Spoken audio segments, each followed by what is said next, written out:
kita dizalimi seseorang, seandainya kita mau ikhlas, mau belajar ikhlas ridho, mau belajar sabar betul-betul, kita dizalimi seseorang, disitulah nilai poin plus kita. Kita di saat itu di dalam kondisi kosong, nol. Di dalam kondisi kosong, berdoalah kepada Allah dengan ikhlas.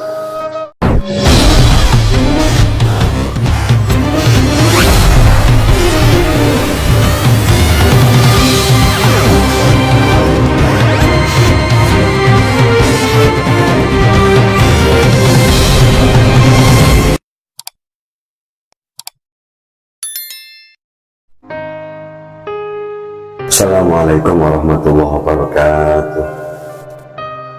Salam santri embongan dan seluruh pecinta channel santri embongan rahimakumullah.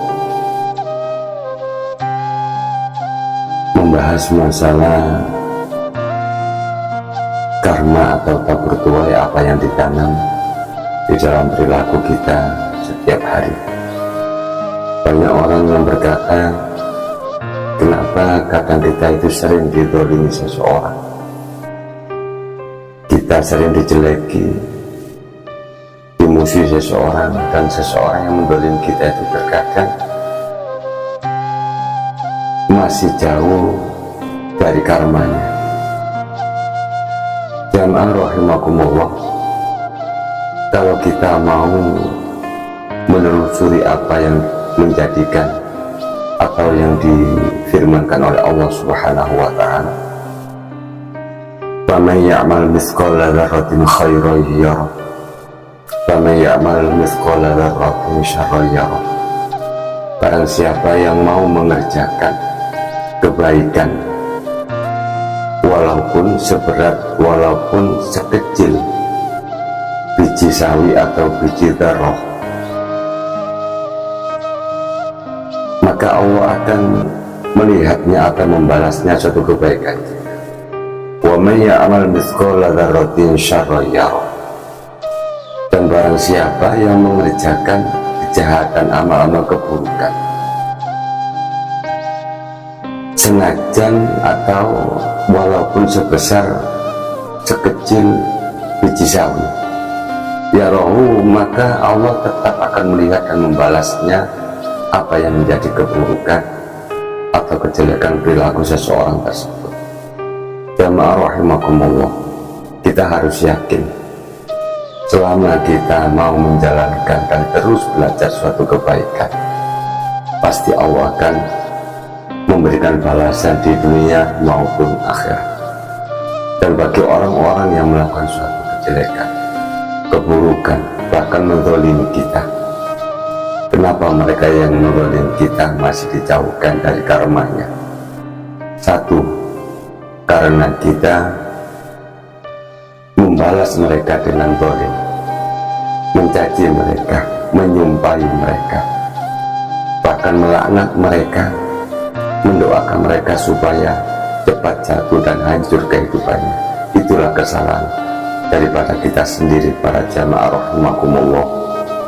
Seharusnya poin yang paling utama, kita dizalimi seseorang, seandainya kita mau ikhlas, mau belajar ikhlas ridho, mau belajar sabar betul-betul, kita dizalimi seseorang, disitulah nilai poin plus kita. Kita di saat itu di dalam kondisi kosong, nol. Di dalam kondisi kosong, berdoalah kepada Allah dengan ikhlas. Doakanlah mereka kalau mampu dengan kebaikan, jangan mendoakan mereka dengan keburukan. Kalau kita mau mendoakan mereka dengan keburukan, karma itu akan kembali kepada kita sendiri. Apa yang dimaksud kembali kepada kita sendiri karmanya? Contoh, kita disakiti seseorang, seharusnya kita sakiti dalam kondisi nol, tapi kita malah menjahati kembali. Apa bedanya kita dengan mereka? Kita dizalimi, malah kita kembali menzalimi. Seharusnya kita dizalimi seseorang, kalau kita mau belajar ikhlas, sabar, dan kita kembalikan kepada Allah. jangan menuntut kepada Allah, jangan meminta kepada Allah untuk menghancurkan mereka. Itu bukan hak kita, melainkan itu urusan Allah, itu kuasa Allah Subhanahu wa ta'ala. Kita hanya sebagai hamba hidup di dunia ini hanya untuk menjalankan ibadah, baik mahdoh maupun ghairu mahdoh. Kita beribadah dan terus di dunia ini hanya untuk belajar kebaikan terus. Kenapa kami dan santri-santri seluruh santri Embongan menfokuskan untuk belajar kebaikan? Karena di diri kami ini masih merasa masih belum baik, sampai akhir hayat ingin belajar baik menuju ridha Allah Subhanahu wa ta'ala. Kembali ke konteks, kalau kita betul-betul dizalimi seseorang, kita mau ikhlas belajar sabar. Tunggu poinnya.